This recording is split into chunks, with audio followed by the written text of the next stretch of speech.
Thank you everyone for joining us today. My name is Erika Lougheed. I'm going to be facilitating the conversation today on economic recovery readiness with the theme of health. And we're going to take the time to explore the social and economic topics related to COVID over the course of the next few weeks. So we had one recently on labor 2 weeks ago, and today it's health. Next week is food and ag, and then we hope to have one on education after that. So one of the crossroads that we're really running into right now in terms of the topic of recovery is health, a very prominent, very relevant topic today. Seems to be moving at a rapid pace, changing daily. We're really going to see how we go about balancing this topic of economic recovery readiness, and that's why we're here today. So again, my name is Erika Lougheed. I'm with the Nipissing NDP Riding Association. You can find me if you need to access me via the chat, personal chat. We are going to have guests muted at this time. I hope to have some space near the end where people can ask a question or two in the chat box. However, I'm just going to take out some. We can just take off it. Yeah, okay. So if you have any questions in the chat box at the end, we can address them there. And, but yeah, the format of the event is we're gonna ask questions of our great panelists who I'm gonna introduce shortly, and we're gonna get some good insight. So thank you very much for joining us today. Today we have Natalie Mehra. If you wanna wave and introduce yourself. Hi there. Natalie Mehra, Executive Director of the Ontario Health Coalition. Thanks for being here, and thanks for inviting me to join. Absolutely. And then we have Michael Hurley. You can introduce yourself too. I'm Michael Hurley. I'm with CUPE's Ontario Council of Hospital Unions. Thanks for having me tonight. And last but not least, we have Gélinas. Would you like to introduce yourself as well? Sure. Good evening, everyone. Bonsoir tout le monde. My name is Gélinas. I'm the MPP for Nickel Belt. And for the last 13 years, I've been the health critic for my party, the NDP. Thank you very much. So if you see my eyes darting to the side, it's just because I'm admitting people as they join. So thank you very much for joining, everyone. So as this is going to go, I'm going to introduce a question, and then I'm going to point it to one of our panelists, and then they can fill in the blanks afterwards. So everyone's going to have a chance to fill in and give their perspectives. So I'm going to direct the first question to France. Okay. So this one's on the topic of PPE, personal protective equipment. So low stockpiles of PPE have been part of the conversation around safety of workers since this pandemic struck. It doesn't seem like the public will ever need much convincing that PPE is a health priority. Yet it was just last fall that public health was part of a sweeping cutback announced by this government and our very own MPP in Nipissing, framing these cuts as getting our finances in order. Throughout this public health emergency, epidemiologists have pointed to the experience of SARS and the notion that successive governments did not implement recommendations that would properly prepare us for this emergency. So France, how can we ensure that government learns from the past and the present in informing how we respond to the next public health emergency? Well, I would say that I agree with everything that you have said. How could it be that after we had SARS, after 34 people died, 2 nurses, a physician died in Ontario, we did this big review. We learned from the mistakes that we had done, and we admitted that we had made mistakes.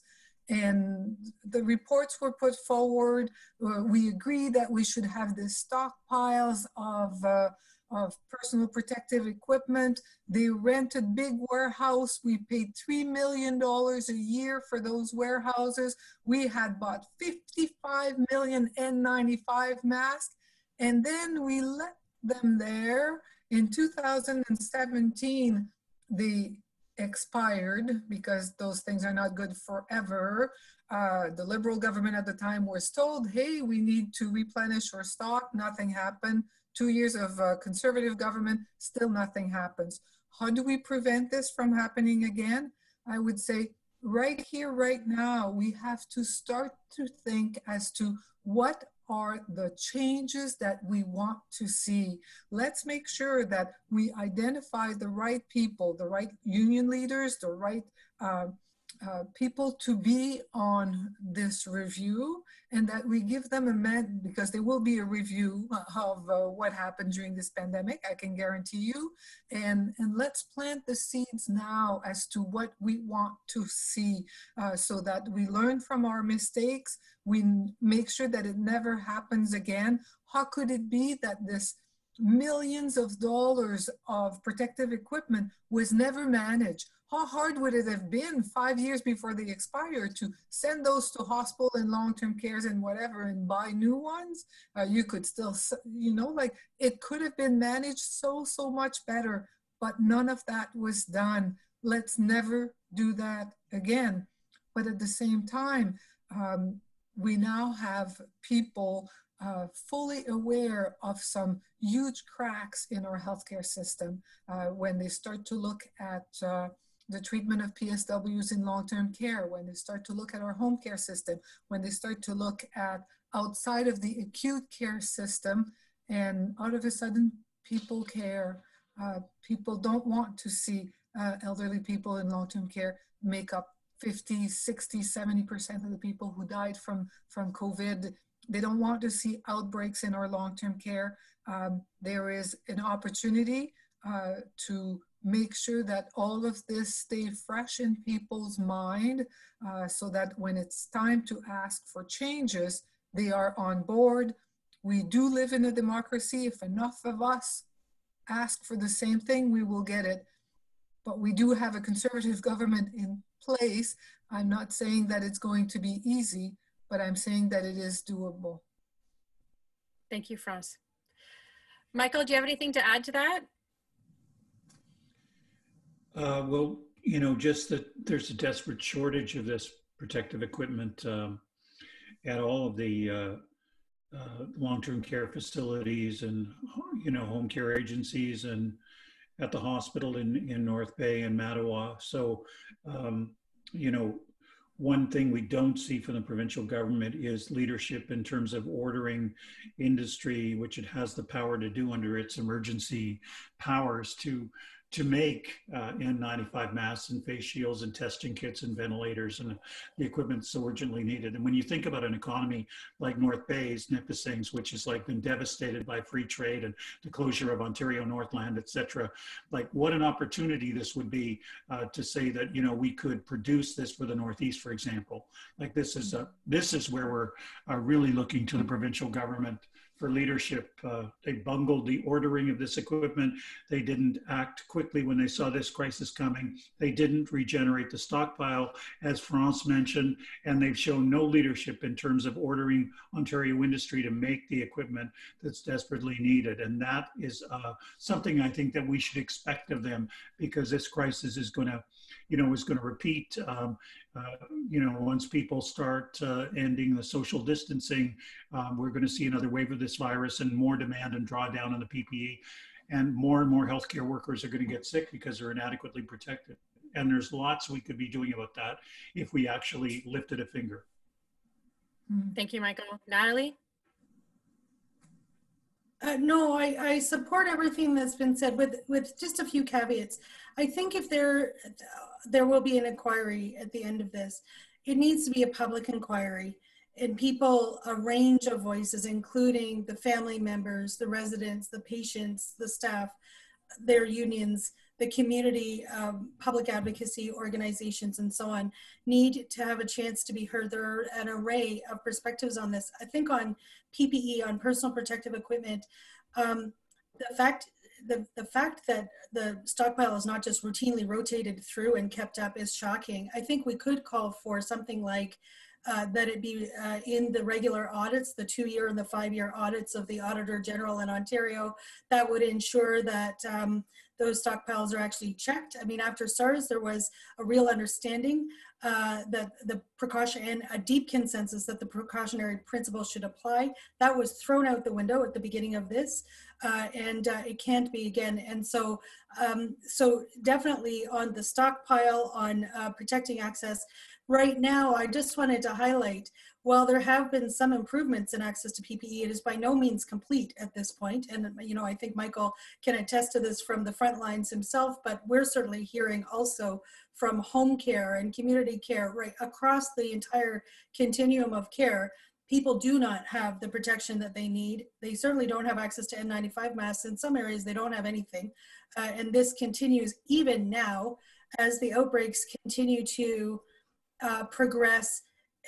They are still growing exponentially, particularly in the facilities, hospitals, and long-term care and retirement homes. And today we saw a home care worker die again. So a very, very terrible situation that is by no means really under control yet. Thank you. These questions are big. Thank you very much for providing so much context here. The next, I'm just going to shift focus to wages.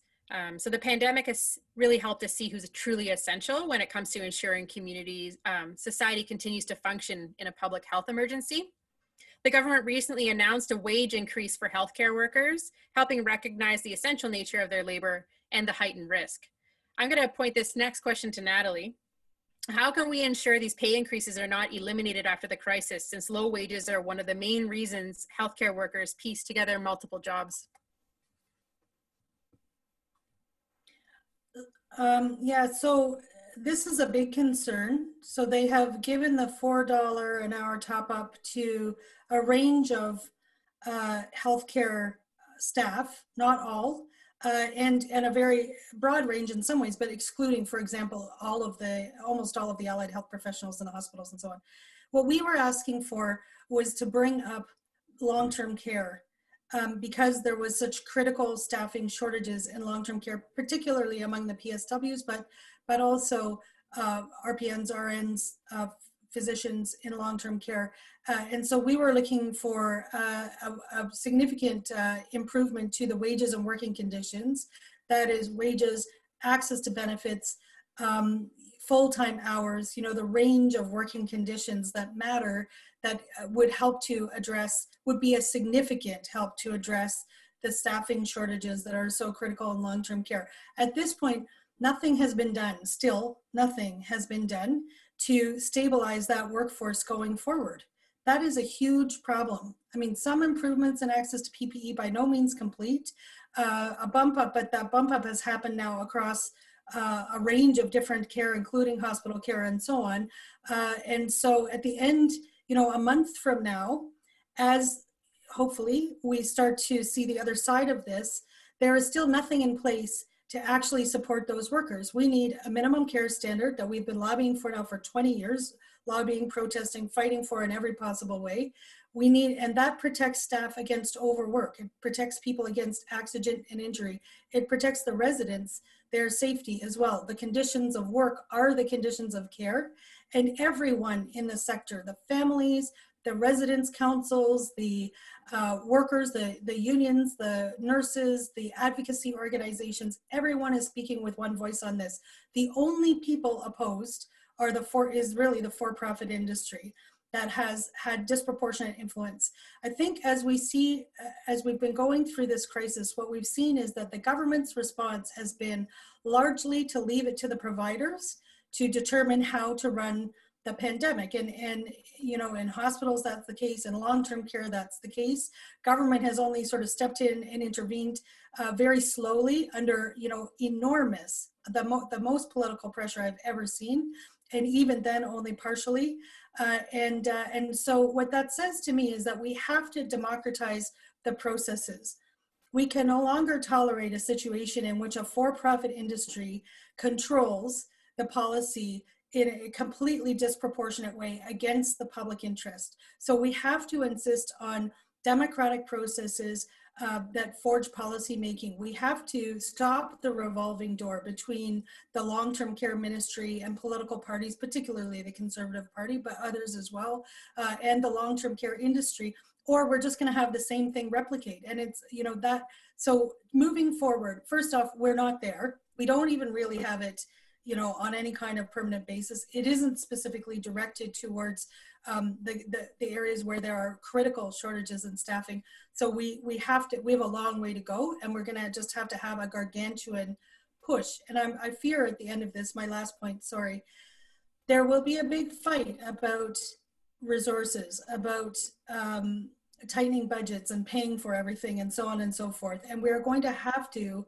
overcome the right-wing push to clamp down again and, you know, to pretend that we can't afford all of this and so on. Absolutely. You made a lot of great points. Michael, can you add to that at all?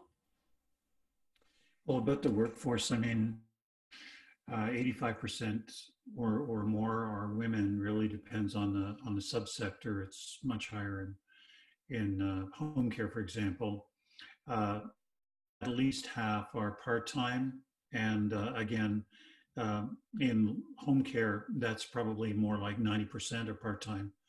35% are heading single families, and they're working multiple jobs because the wages are as low as $16, $15 an hour in retirement homes, in some home care entities, right? So this $4 an hour bump is regrettably the first real financial recognition that most of these people have seen in their whole working lifetimes, even if they've worked for like, 30 years. So I think that's something that we want to think about. What we don't want here is this $4 an hour stipend to be confused as a premium for risk. And there's, as of today, as Natalie mentioned, 3 healthcare are off COVID because of inadequate protection. So, that's got to be a piece separate and above protecting it. And I would say, you know what, this is a very, very undemocratic and coercive sector.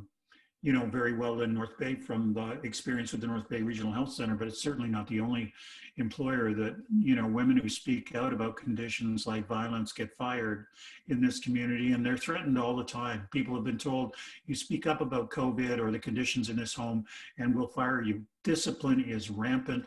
There's the coercive use of discipline all the time.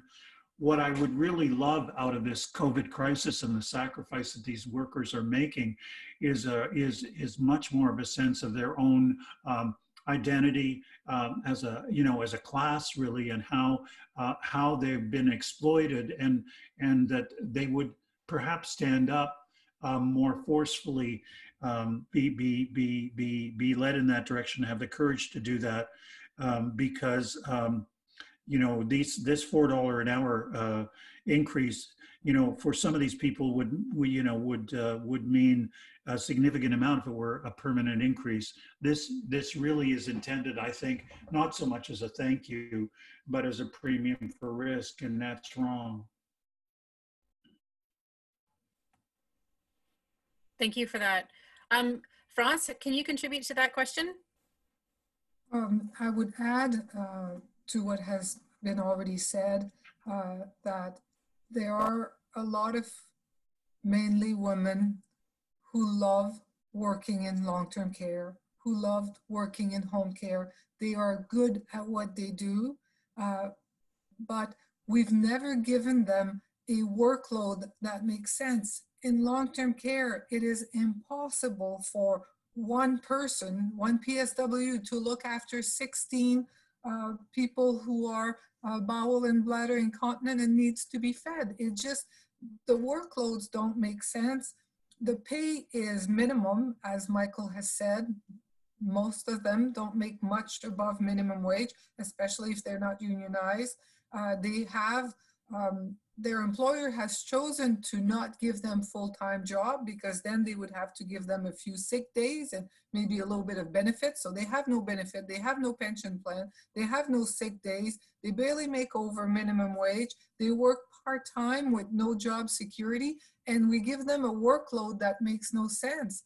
How do you fix this? You make long-term care jobs, you make PSW jobs good jobs. a workload that makes sense. You pay them a living wage, you give them a few benefits, a pension plan, a full-time job, and things change instantly. The $4 an hour that the government has put on the table is being pushed out there as a danger pay.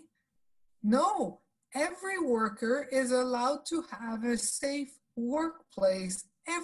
There is no reason for healthcare workers to be in dangers at work. We know how to protect them. Use the precautionary principle. We know how to protect them. We know how to keep them safe.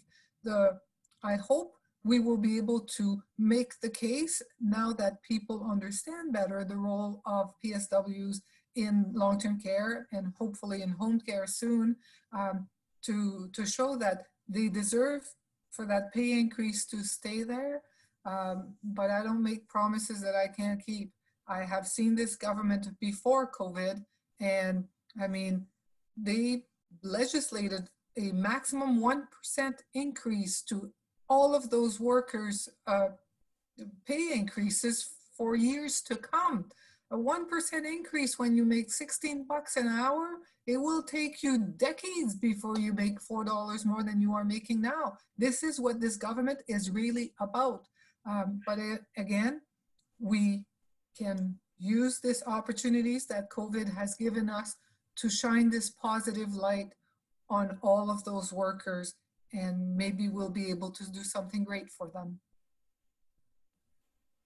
Thank you. Yeah, you know, the public outpouring of support definitely has been pretty welcome, the pots and pans and everything. However, I'm sure that many of those workers would also appreciate support when it comes to bargaining time as well.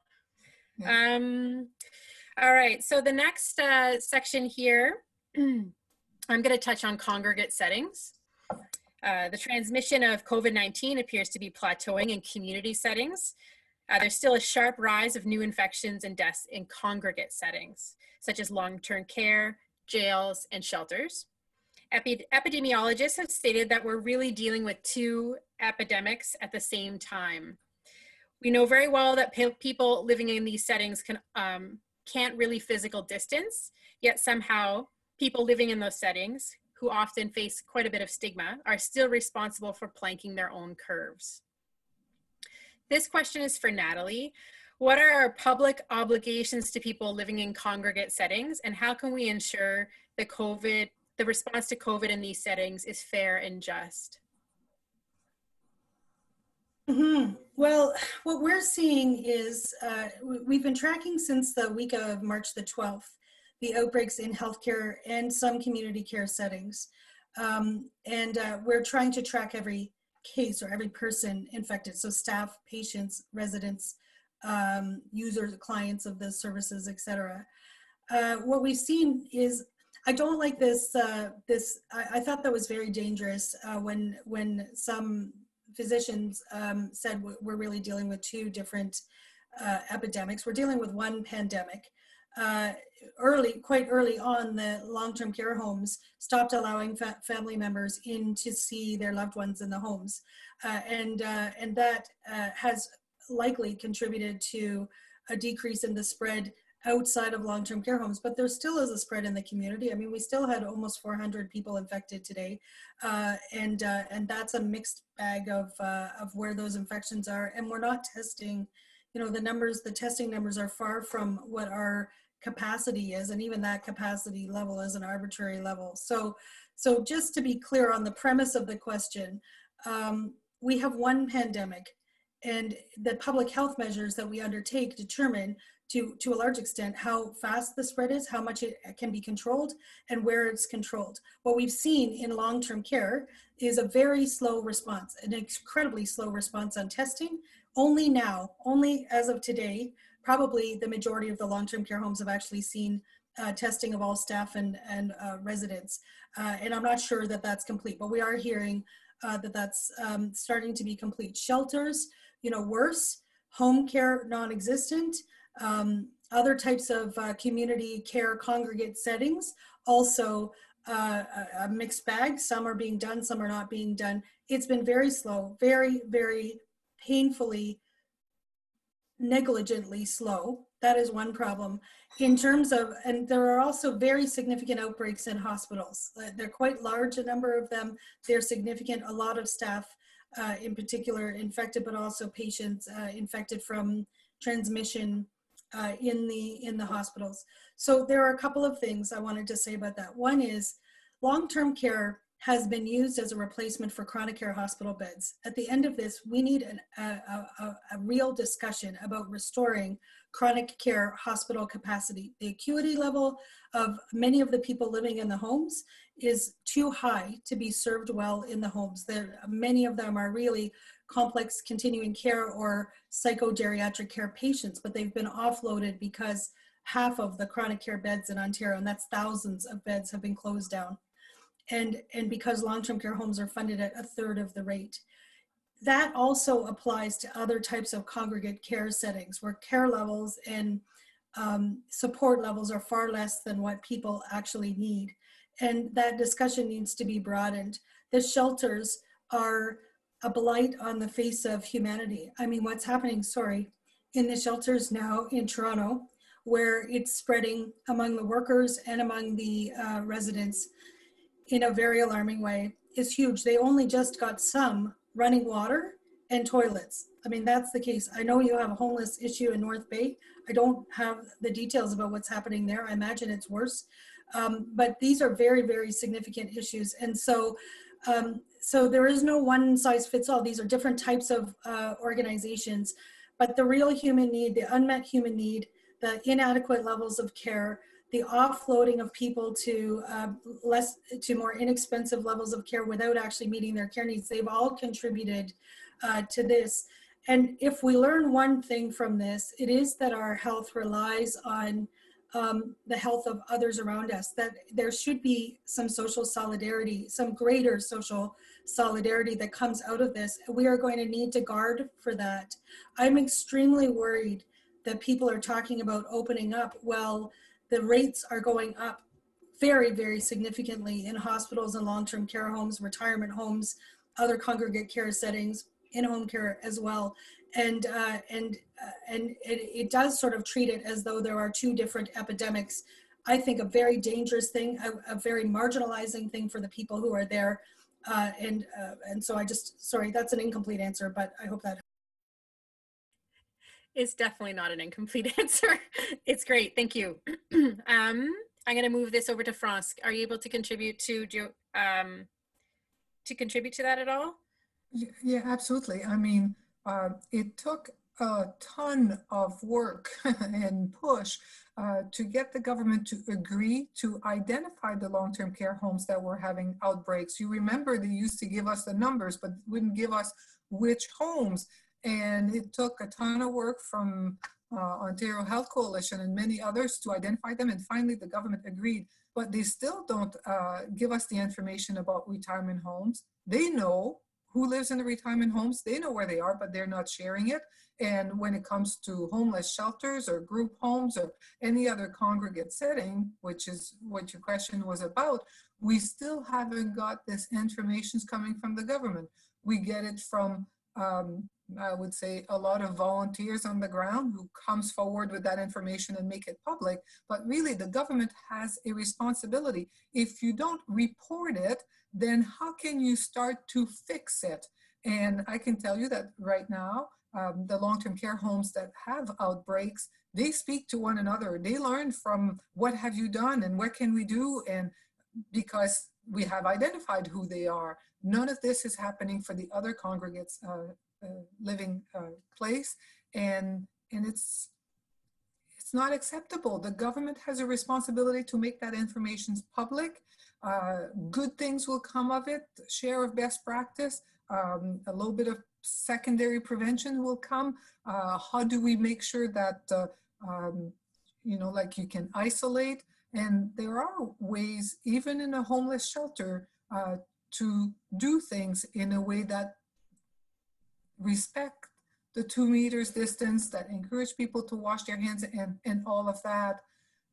But none of this happened if you don't know that it's happening in your own community. I trust the people of Ontario are good people. If we tell them that we need help, if we tell them that there is a homeless shelter, there is a retirement home, there is a long-term care home, they come to the rescue, we pull together, we help out, but the government won't even do that. I can tell you, I keep pushing for this and I don't give up easy, but they're not there yet. Michael? Well, I mean, just to talk about long-term care, deaths in private long-term care, privately owned long-term care outstrip deaths in publicly owned or not-for-profit long-term care 2-to-1, which I think is something to reflect on. You know, this population, even before COVID, you know, in many cases was not being transferred to hospital even when they were acutely ill. And now when we have COVID outbreaks, you know, they are in most cases not being transferred. And in fact, you know, they continue to reside in these facilities where, you know, which you know, puts other residents at risk as well. In another country like Germany or Korea, we would be testing this population like crazy. In fact, all of the congregate setting populations, the people with who would be vulnerable, we'd be testing them, would be identifying the people who were positive. We'd either be isolating them or moving them to specialized care.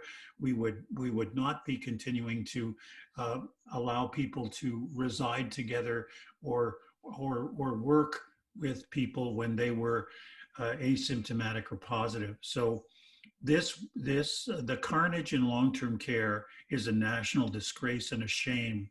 The number of people who have died in long-term care in Ontario is, you know, is inexcusable.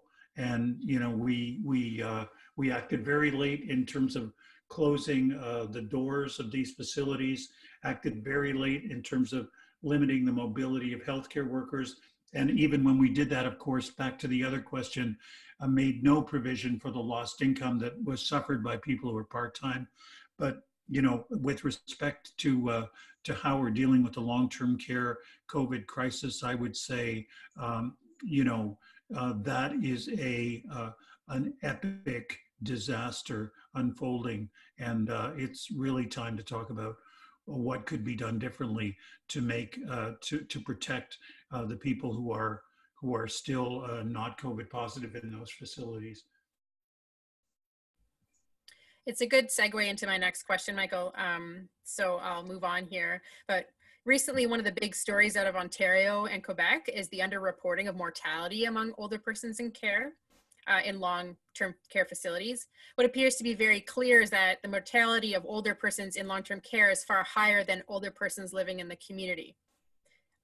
You can verify if I'm correct on that.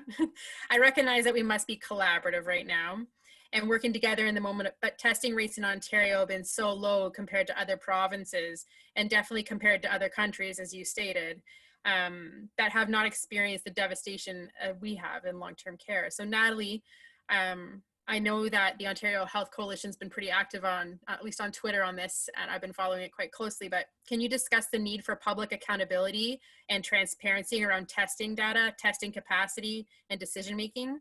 Yeah, so to employ widespread testing in long-term care?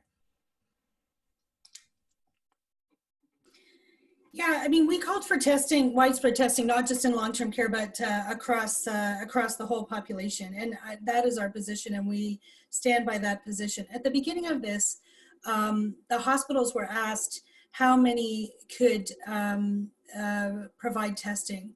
Virtually all of the large hospitals, I don't have the exact numbers, but many of the large hospitals that they could. About 8, I think, were selected in the end.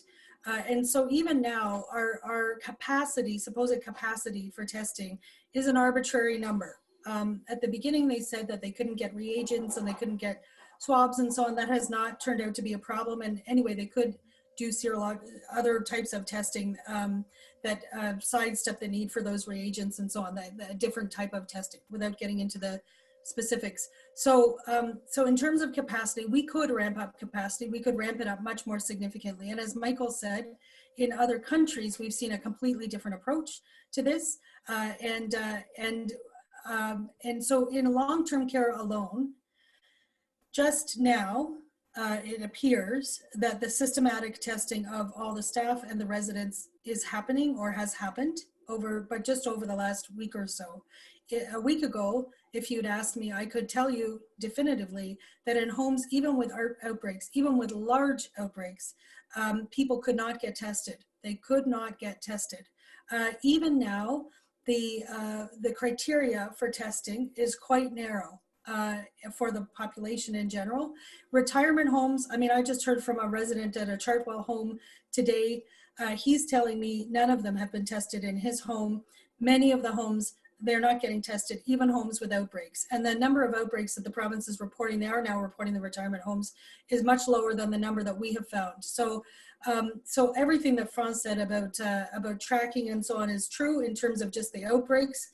In terms of the testing, we're a long way from where we would need to be even just in the facilities. And as Michael mentioned, you know, it's still the case that workers can be forced to go to work even if they test positive. If they're asymptomatic, they're supposed to isolate at work. There's not a lot of ways to isolate.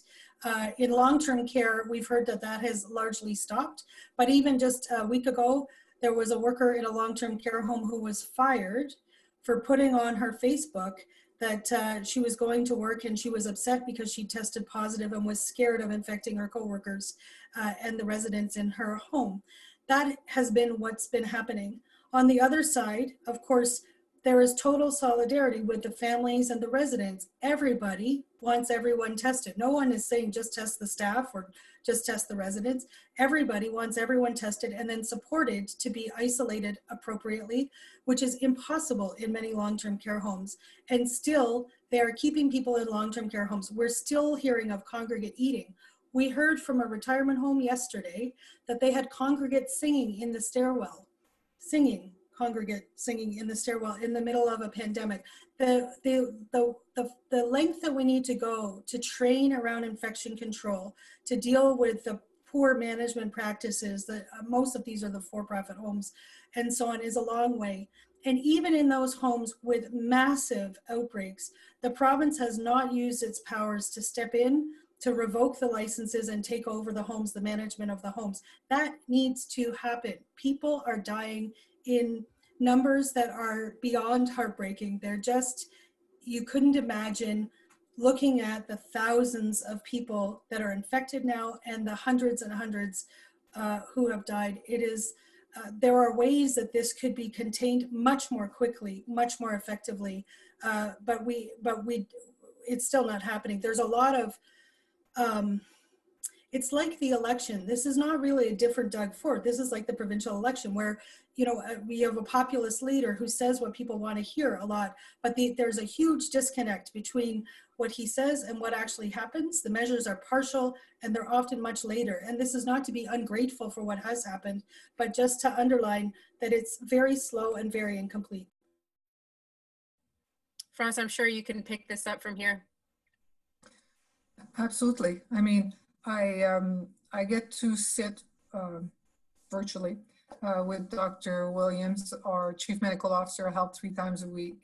And I can tell you that there are 2 questions that I have asked at every single Monday, Wednesday, Friday meeting with. One is with PPE, the other one is with testing. And the answers that I get just, you know, like, they'll say, well, there's 78,000 people in long-term care, 140,000 people works in long-term care. I'll let you do the math. We can only test 10,000 a day. But not sure the numbers of people in long-term care and the number of worker is true.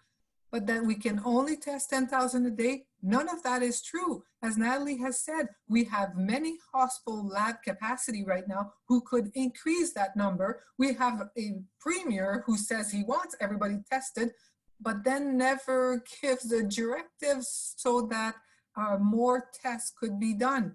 What they've done right now is they separated the long-term care home in red, yellow and blue, doesn't matter. The red ones are the one where they think that there could be problems because they are long-term care homes that have had the number of complaints against them, etc. Those will get tested. The one that have outbreaks will get tested. But by the time we have all 628 long-term care home tested, I'm telling you, it is weeks down the road. And we haven't started with our retirement homes or shelters or anything of the sort. There is no reason in a province that has the healthcare system that Ontario has that we are not able to bring that up. Lack of political will stands in the way right now. I can tell you, when you talk to public health, they all tell you that yes, testing is important.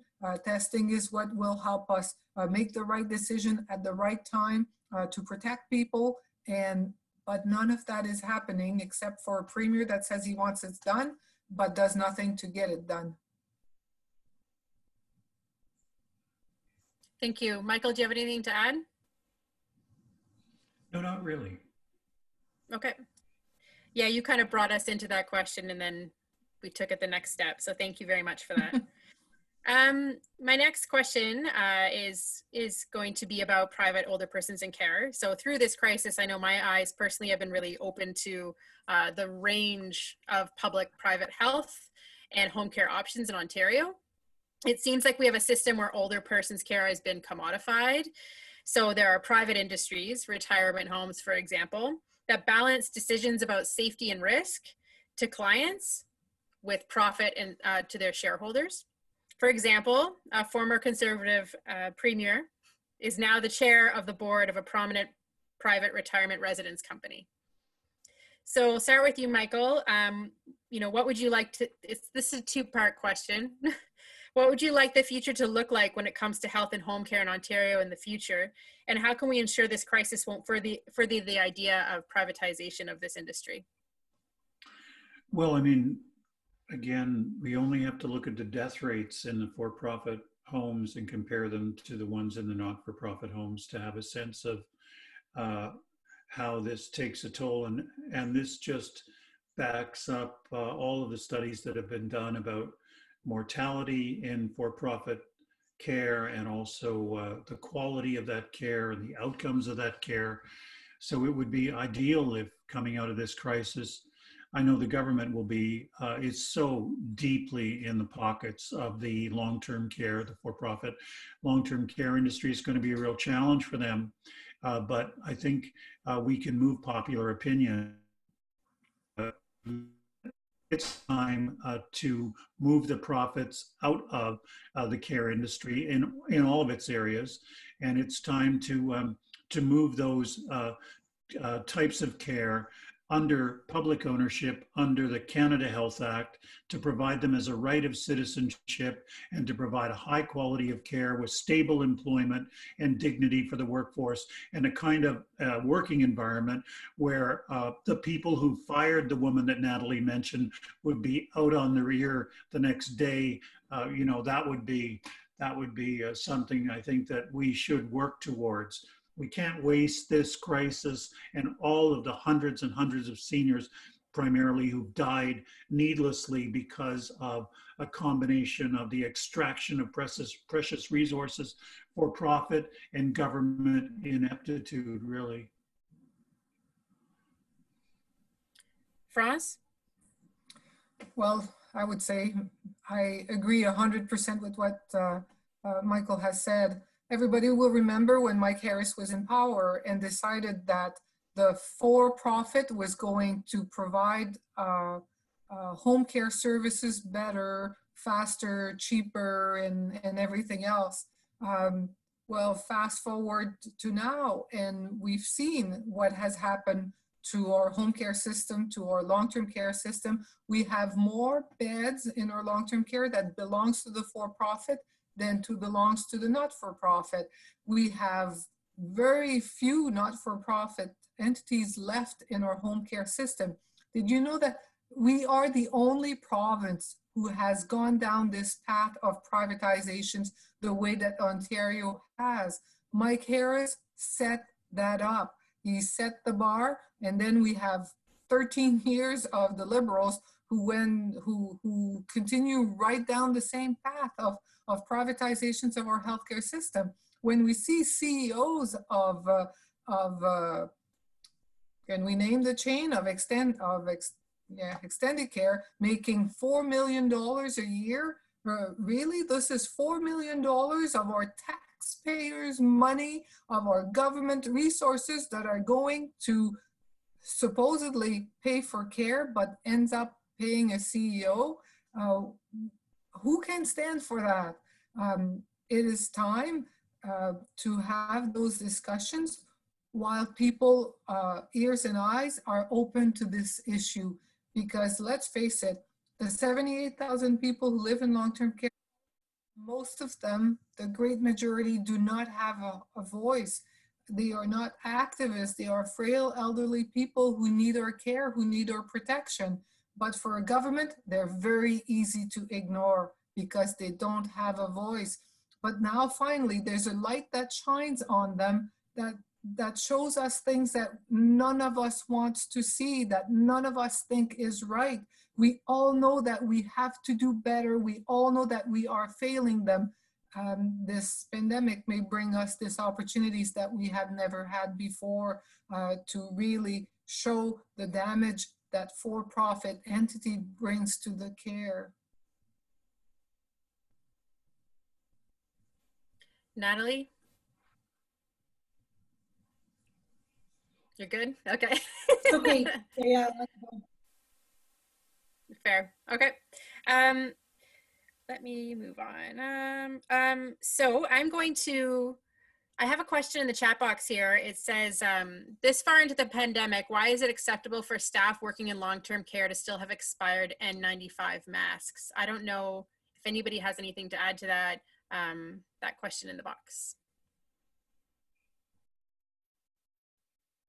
So, so this is a question that I've asked many times, and what they've told me is that they have sent expired N95 masks to places where people had not been fitted so that you can be fitted with the right mask. There are different iteration of an N95 to fit your face properly, and they are telling us that the only reason they send them the expired N95 is so that the staff can be tested. Sometimes it will take like 2 or 3 masks before you know which one. Is that true? Is that not true? This is the answer that I get. But I have heard the exact same thing of what this person has put forward. There is a whole bunch of expired masks being sent to long-term care homes. And I don't know how much testing you need to do before you get the right mask, but where are the masks that are not expired? Fair. I'm going to move on to my last question, and then well, my last larger themed question, and then one more good lighthearted one, hopefully, to round it out. And if anybody has any questions in the chat box, I'm watching over here. Communities in Northern Ontario are holding their breath right now because an outbreak in a place without the extensive healthcare infrastructure required to manage COVID-19 could have disastrous results.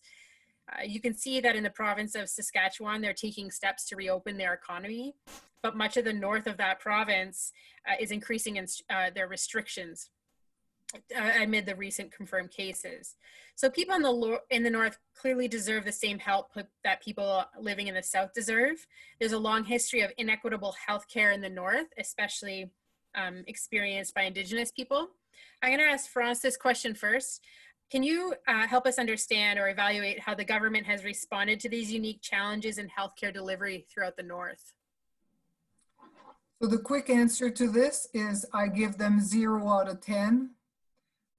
They have not listened to the North. They have not paid any attentions to the North. I can give you example of a First Nations community. Atikmashin and Anishinabek in my writing decided to close.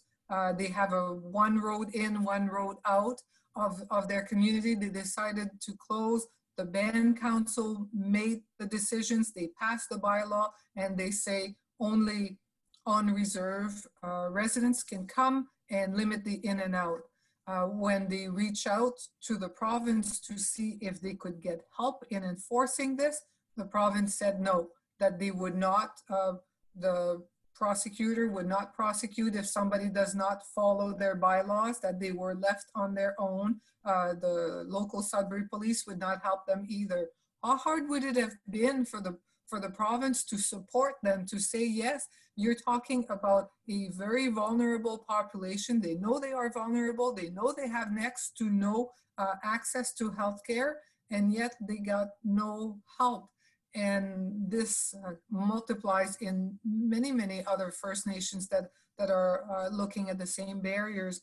When you look at areas, other areas in my riding called Gogama, who has a nursing station but hasn't had a nurse in their nursing stations for the last 2 years, they have no facility to get tested.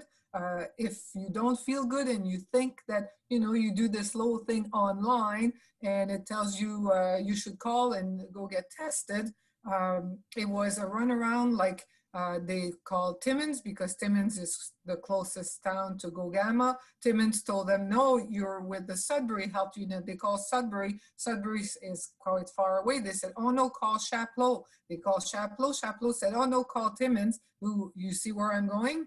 And nothing had been put in place to look at how do we make sure we have equity of access? How do we make sure we have some access?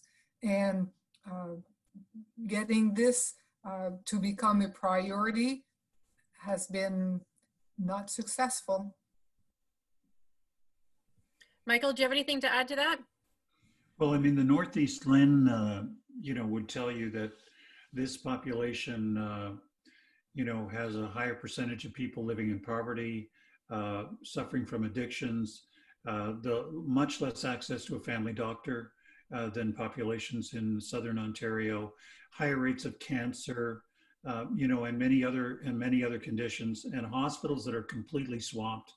Look at North Bay, look at Sudbury, look at the Sioux, you know, and all of the places like Mattawa, Sturgeon, and, you know, and Blind River and Espanola in between, right? They're all jammed and operating at over 100% capacity. So, you know, I would say that it would be a very fair criticism of people in Northern Ontario and Northeastern Ontario to say that despite the significance of their, you know, social problems and their health problems and their lack of access, in fact, they've suffered a disproportionate impact of the healthcare cuts which have rained down, you know, by this government and by the previous government.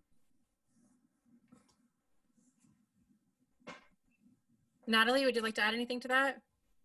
Well, just quickly, I'm worried because in the provinces, the other provinces that are opening up, or they're, you know, opening up precipitously, we're seeing now the spread into First Nations in Alberta, where it's Alberta, the meatpacking plant. And I think I read one today, Saskatchewan as well. And so, you know, there's a concern. There has been community spread in Northern Ontario, but the outbreaks in the long-term care have happened really in Sudbury, in Timmins as well. And unfortunately, the staffing crisis in long-term care was much worse in the north than in the south, much worse in rural areas than in larger urban centers as well. And so all of the inequities that existed before COVID-19, we see, you know, kind of laid bare in a way that the public hasn't really appreciated so much. I think Northern Ontario, people understand the problems with access to care and the inequities around access to care.